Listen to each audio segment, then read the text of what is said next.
Good morning, everyone. Want to jump on real fast. Been kind of a slow week since the big game, but I wanted to follow up, just to get something out there. At least once a week is kind of the goal.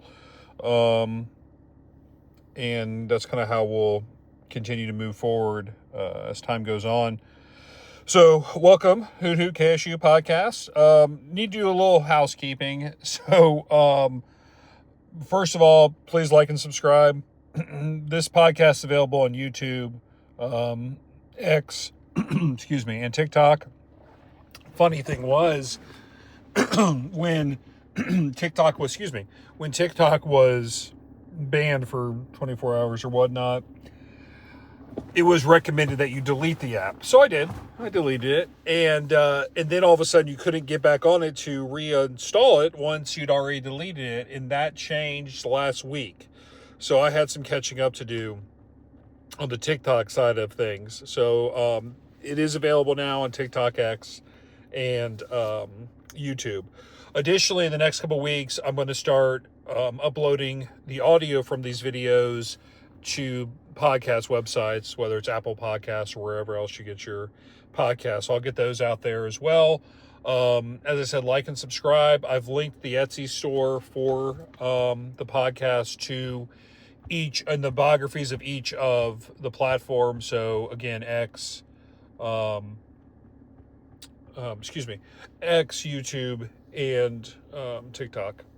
So like I said, I want to jump on real fast. I think I predicted 31-21 in the Super Bowl.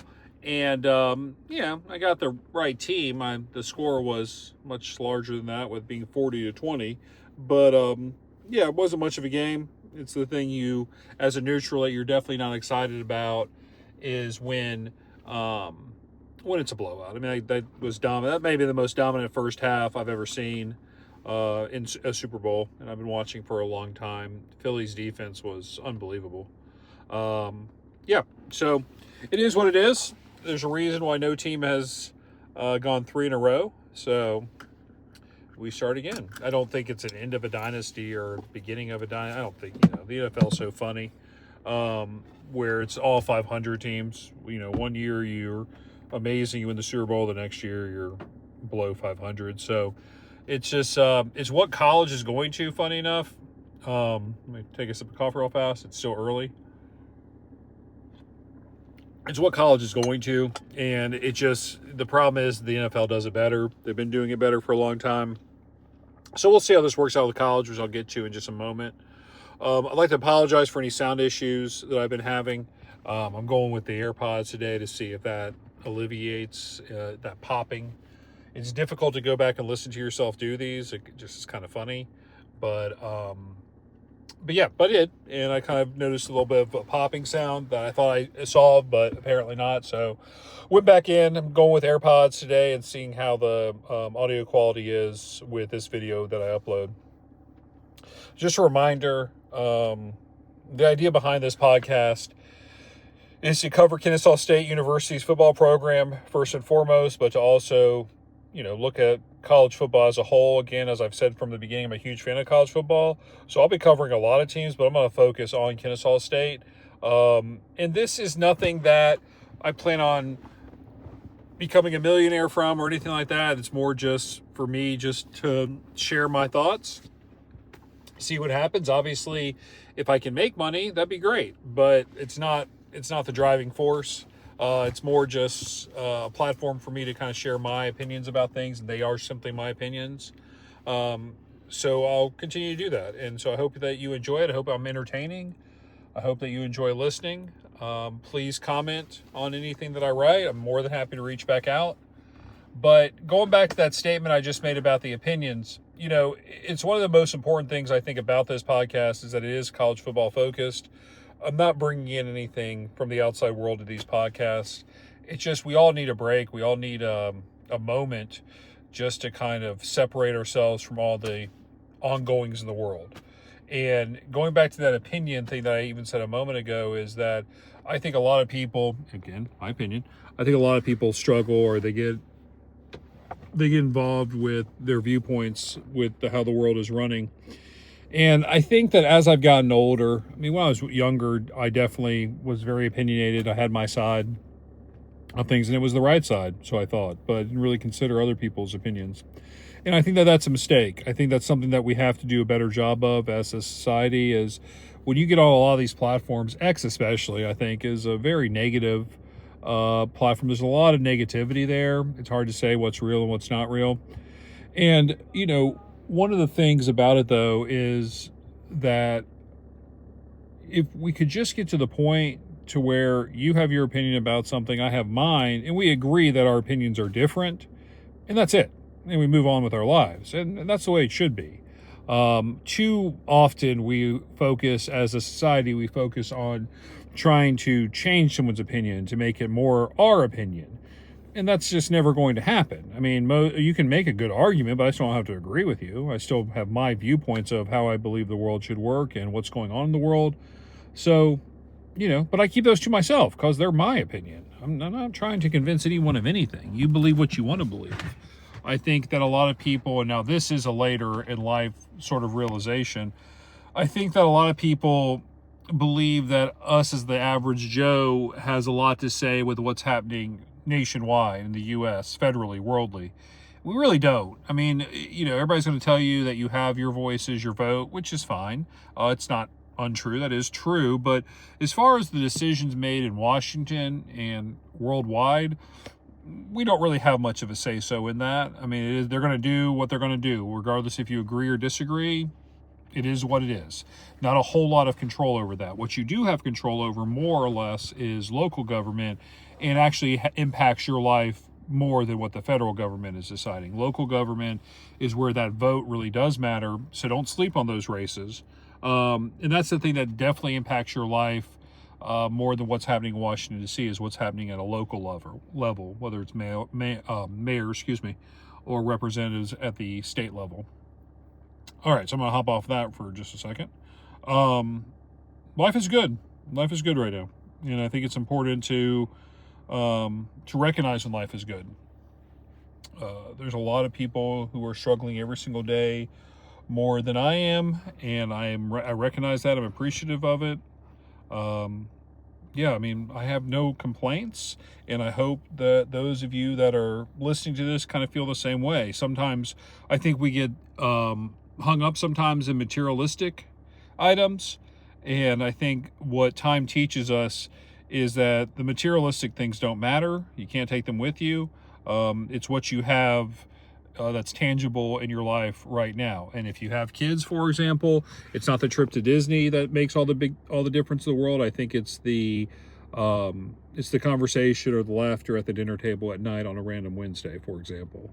Those are the things that make the biggest difference. And I think that if you focus, and again, my opinion, if you focus on the positive things in your life, that you have more wealth than what you probably realize when you consider if you find yourself in good health, if you find yourself being able to provide for your family, for your kids, and actually have time to have a relationship with your kids. I think that that is more valuable than anything else out there, regardless of cars or clothes or any of that stuff. I think we kind of lose sight of that too much. And depending, I guess, on where you are, where you're listening to this from, I think coveting what your neighbors have or what you don't have, for example, especially if it's materialistic, is just a waste of time and energy. I mean, it really is. But I think these are lessons to be learned through life, through time. That as time goes on, you recognize what's most important, and that you can't take any of that stuff with you. And there's reminders out there all the time. I had gone by my grandparents' gravesite the other day to replace some flowers, and there are these massive tombs, mausoleums for people who were very wealthy. But regardless of how wealthy they were, they didn't take any of that stuff with them. They still just left with a tombstone saying their names and their life's time frame from born to death. So it doesn't matter. The money part doesn't matter as long as you're able to provide. And we've all felt that stress of providing for your family and stuff like that. But if more times than not you're able to kind of do what you want, you can provide food, shelter for them, then you're doing better than most people. And it's important to remind yourself of that sometimes, in my opinion. because I think we lose focus of that sometimes. So I'm going to shift over from the geopolitical aspect of this podcast that just came out of nowhere and start focusing a little bit more on football. So Kennesaw State's spring game is going to be April 5th. So I'll be up there. I'll film some stuff and be able to hop back on and kind of talk to you about what I'm seeing, what kind of offense and defense we're looking at. Depth charts are starting to come out. They're not concrete yet. I think as we get to April, we'll start taking a look at that, seeing where the upgrades have been, what we need to do to be more successful this year. Kennesaw State, the odds just came out this week, so plus 5,000 for Kennesaw State winning Conference USA this year. So just throwing that out there. If you want to take a lottery ticket, if you don't know what plus 5,000 is, it means that for every 100 you spend, you get $5,000. So throw $100 in Kennesaw State winning Conference USA, get 5,000 back. So there you go. It's like a lottery ticket. But it's funny with the spring game specifically is that a lot of teams now, I won't say a lot of teams, some teams, some bigger names are not having their spring game because they just don't want to, I guess, or they don't want to give a preview of new offenses or defenses that they're running. So I know off the top of my head, Florida State, Nebraska, and a couple others have canceled their spring games. So I think more and more are going to start moving in that way. Similar to bowl games. It's the same way we're going. The sport that, if you're my age, I'm 49, if you're my age, the team that you grew up with or the sport that you grew up with is gone. And we can be the old man who complains about it, or we can just recognize that the sport has forever changed.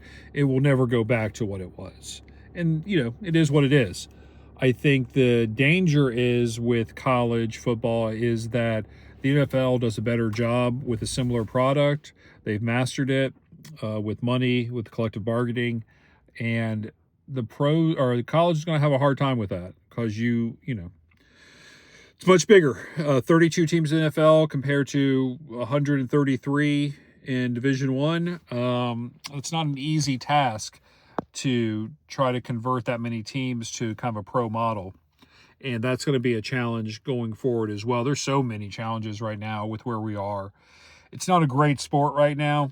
Again, in my opinion, I love college football. I love watching college football, but behind the scenes, the infrastructure of it, it's not great right now. It definitely has some things to do to fix some things. I think there's a lot of power in the SEC and the Big Ten, which, again, I don't blame them, but they have their team's best interests in mind, which, again, is their jobs. But it does impact the other conferences and the other teams. And you see things online that, you can just see things happening, right? So first of all, Nebraska and Tennessee had a home-and-home scheduled. That's now been canceled. They did all. So what happened was years ago when they made these schedules is that you had to have a stronger schedule. So you'd make schedules that you would you'd play a lot of stronger out of conference teams. And then all of a sudden, after we saw last year, your goal is just to have the best record possible, win your conference if nothing else, and you can get in. So you see a lot of teams, it's like, why are we taking another very difficult out-of-conference game when we could just keep our conference or replace them with the Sisters of the Poor team and have a better opportunity to get into the college football playoff? So now you're going to start seeing these games change. You're going to have conference games go up. I think the SEC is talking about 9 conference games, if I'm not mistaken. And that means you get rid of one out-of-conference game and replace it with a 9th conference game. So that's what's going to start happening, I think, across the board. These conferences care now about making the college football playoff. That's how they make the money. So they're going to do everything they can to get as many teams in as possible. Additionally, this week, Big Ten and SEC kind of have made their complaints heard to the powers that be with how many teams, the seeding of teams. Basically, they weren't happy with how things were seeded last year in the playoffs. It's like, okay. Basically, what the SEC and the Big Ten is asking for is that the seeding is based on the final rankings, not based on conference championship games. So I mean, I know why they do these things, and it gives them more opportunities to have more teams in the playoffs versus having an Arizona State or Boise State get a bye week. Um, it gives their higher profile teams the opportunity to have a bye week, with the lower profile teams having to go on the road and have a less likely chance of advancing. For example, you would not have had Tennessee versus Ohio State, which would have given Tennessee a better chance to move to the next round, which therefore gives the SEC more teams into the quarterfinals, which is a $9 million payoff if you get to the quarterfinals. So it all goes back to money, all goes back to conferences looking out for themselves. And I don't think that's going to happen because it has to be unanimous across the board, where the lower, not the SEC and Big Ten, basically, I don't want to say the lower, but the other conferences, it was their opportunity to make the most money possible and have their teams have a presence on broadcasts more than they normally would, national broadcasts. So that's probably not going to change, but you just kind of see that kind of stuff, that grumbling kind of starting to happen. You've also got probably an expansion the next year, not next year, but probably the year after, going to 14 teams instead of 12, and then going to 16 instead of 14. I mean, all that stuff's coming. I think probably 16 is where you max it out at, but it's coming. And, going back to the conference schedule. So here's one of my issues with the SEC and or the Big Ten is that this is not going to go over well with SEC fans, by the way, just real fast. If you are playing teams in your conference that we are told as the public is the best conference, which has the best teams that are ranked highly, that your losses aren't as meaningful as when you lose to an out-of-conference team. And what do I mean by that? I mean that earlier this year, Georgia played Kentucky at Kentucky. Kentucky was ranked at that time. Georgia beat them by 1 or 2 points at the very end because the coach, Bob Stoops, or not Bob, good Lord, Mike Stoops wouldn't go for it on 4th and 1 at a pivotal time in the game. Georgia ends up winning. But the loss isn't as significant to Kentucky because they lost to Georgia. Also, the win for Georgia looks better because Kentucky was ranked at that time. So Georgia must be this powerhouse of a team. Okay? Season goes on. You're watching Georgia, who just really, you were told how good they were, but when you saw them, they just never got to that level, right? The Texas game at Texas is probably their best game, followed up by the Texas game in the SEC championship, which I'll come back to Texas in a second. But if you look at a Georgia Tech team, who was a 500 team, basically, they gave Georgia all they could handle, and then some, going to 8 overtimes. My point is that when you do these conferences and you're only doing conference scheduling, we don't really know what these teams are because they're not playing anybody out of conference. We don't know how good they are. We don't know anything. And then people talk about bowl games. What's someone's bowl game record? Again, how do you know if half the kids aren't playing in the bowl game? No one's playing in the Sun Bowl. If you're a big-time team and you think you're going to the pros, you're not going to take the risk to get injured. So I struggle with saying that this conference is so superior than others because we don't ever see them play until it really matters. And at the end of the day, we saw these games play out. We saw the SEC go into a Big Ten stadium, Ohio State, and get their doors blown off them. I mean, Tennessee specifically. We saw Texas, who didn't play anybody all year except Georgia and lost both those games, play against an Arizona State team who no one thought had any business being there, and Arizona State almost comes back and wins that game. It does go to overtime, and if they stop them on 4th and 13, if Arizona State stops Texas on a 4th and 13th, Texas is out. You saw Georgia. I mean, Georgia struggled to get through Texas, lost their quarterback, which absolutely it's difficult to come over. They play Notre Dame. Notre Dame goes on to play in the national championship game. And that game was just a defensive struggle where Georgia just couldn't do anything offensively. But for how many years now? So last year we had a Big Ten team and a Pac 12 team, I guess, at the time playing for the title. This year in the national championship game, we had an independent. We had a Big Ten team playing for national titles. So football is getting more and more on an even playing field, similar to the NFL. And why is that? It's because the NIL deals are happening, which they're trying to get a handle on right now. But you can't just pay players and stockpile, 4 deep of All-Americans anymore. That time is gone. Alabama from 2009 to 2021 or whatever, that time is now gone. That dynasty model is pretty much done. I'd say Georgia is your next team that's like that, and Ohio State for that matter. What's happening, though, is that they're losing players. They're having to re-recruit players because these guys want to play, where in the past they would just sit back, and then they start playing starting their junior year. Well, now freshmen and sophomores, they don't want to wait till their junior year. They want to play now. And they get paid to play now at some smaller schools. They're going. It's just chaos right now. I mean, it's free agency every single season. You have to re-recruit all your players every single year. There is no attachment to the players anymore if you are really for a team. You just don't ever get to attach yourself, which, again, I want to come back to Kennesaw State for a second. That's what makes it more appealing, is that these players are here not because they have an offer to go play for Georgia or something, or a bigger program like Georgia Tech in the state of Georgia, but they're there because this team gave them an opportunity. Now, they see that opportunity as saying, if I play my tail off, maybe I'll have a chance to play for one of these bigger teams. But there's also this side of it that says, I may not.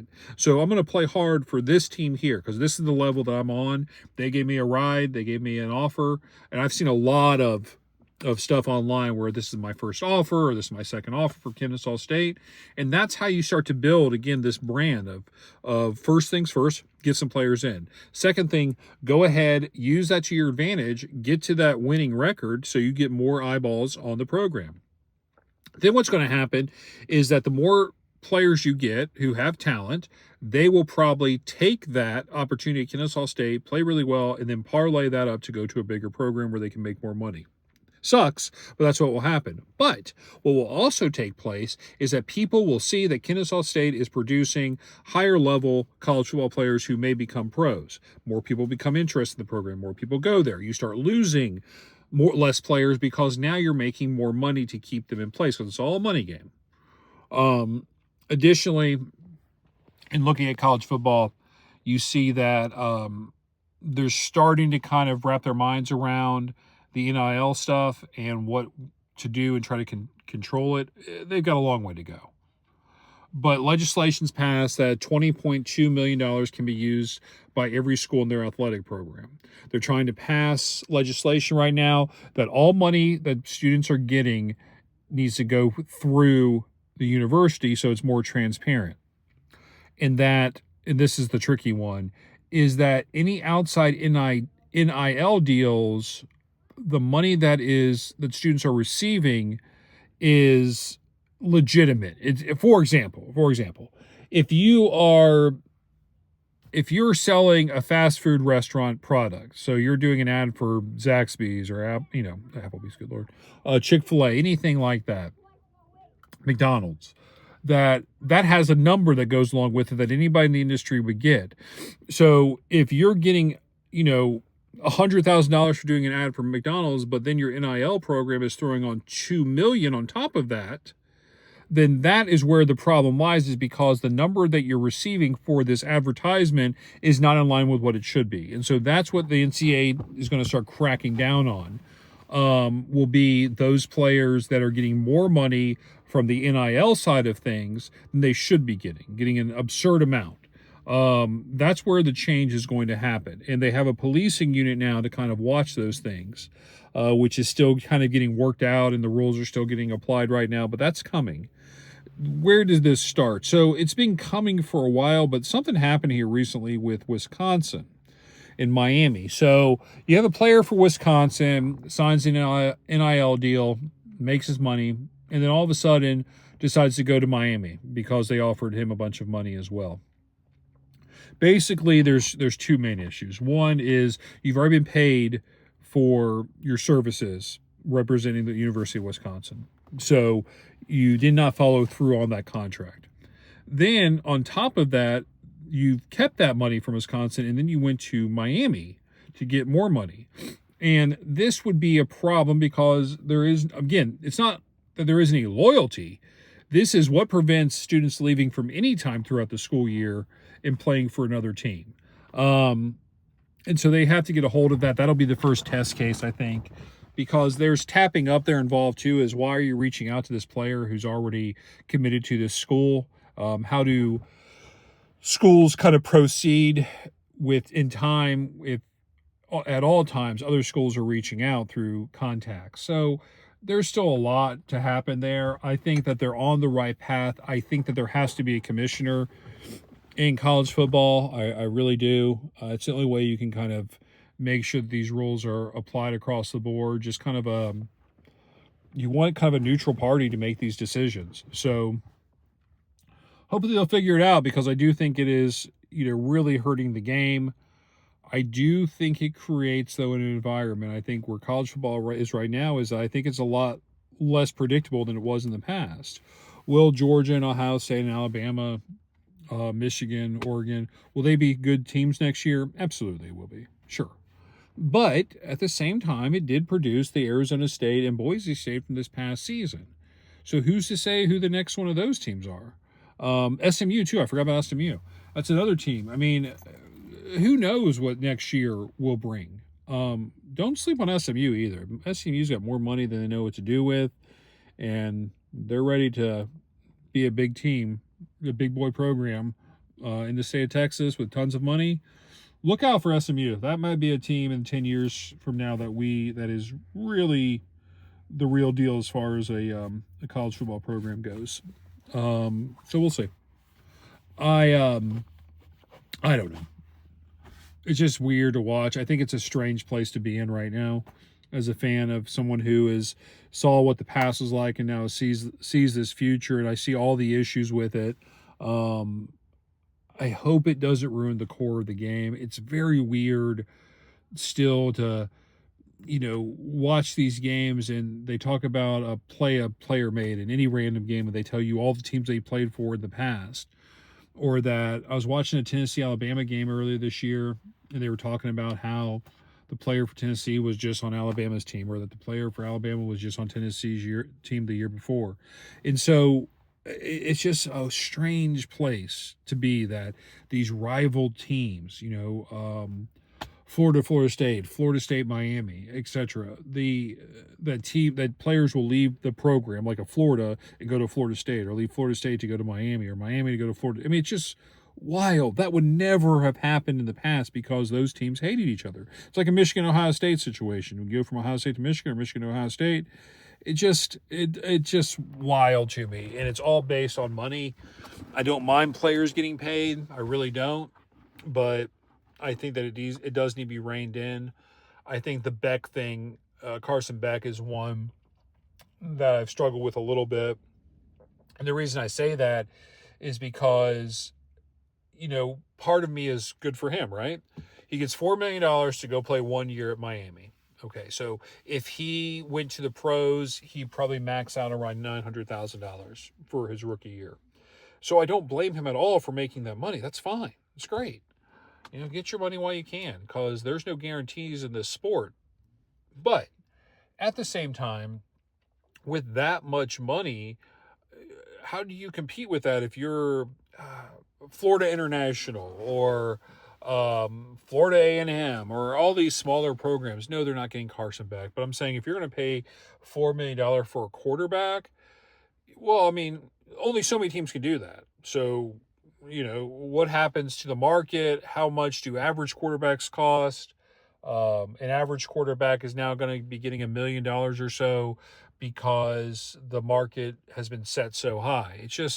It all trickles down a little bit. The lines of scrimmage are another one that has a lot of money invested in those positions because they do make all the difference in the world. So I don't know. I think that they need to get a hold of it. I think that if you can try to make it as fair as possible across the board, to have just a $20 million cap or a $30 million cap, and this is what you have to do with your program and build your program on, that's the only way to bring these costs down. That's the only way it's going to happen. And then depending on how everybody manages their cap depends on the team that you get. This is the NFL in a nutshell. I mean, their cap is different. I think there was like 283 or something like that, 283 million. But you still have to manage your cap, what you have, what you've already spent, what you haven't spent, what you have left over, the moves that you've got to make. I think it makes it a more competitive game. I think that's why you see that the NFL is really just kind of a 500 league, is that every year you're just looking for teams to be on the same playing field, which is why when the worst team plays the best team in the NFL, it can still be a close game. And the worst team can also win that game because the teams are so evenly matched up. So we'll see. We'll see where this goes. So my goal is that I want to start, once we get a little bit closer to the spring game, I want to start kind of looking at players to watch in the spring game, getting an idea about the depth chart. Some things have been released, but I think they're just projections right now. So we'll see once we have the spring game what's what. This is for Kennesaw State, by the way. So we'll see what we've got. We'll see kind of what we're running, and we'll get more information. February and March are tough. It's definitely a slower part of the season because after spring, you've got so much to discuss, and now you're looking forward a little bit, position battles, etc. Right now, it's just kind of that dead period where you've got a couple recruiting nuggets here or there. People are offering 2026 classes, but nothing really all that exciting is happening. Just little pieces every week about the bigger picture of college sports. So we'll see what happens. And if anything breaks, anything like that, I'll hop back on. So hope this finds you well. I hope this gave you a little bit of a break from your daily grind. And please, like I said, like and subscribe, leave some comments. I'm here, and I'll jump on at least once a week. All right, take care. See you soon. Bye.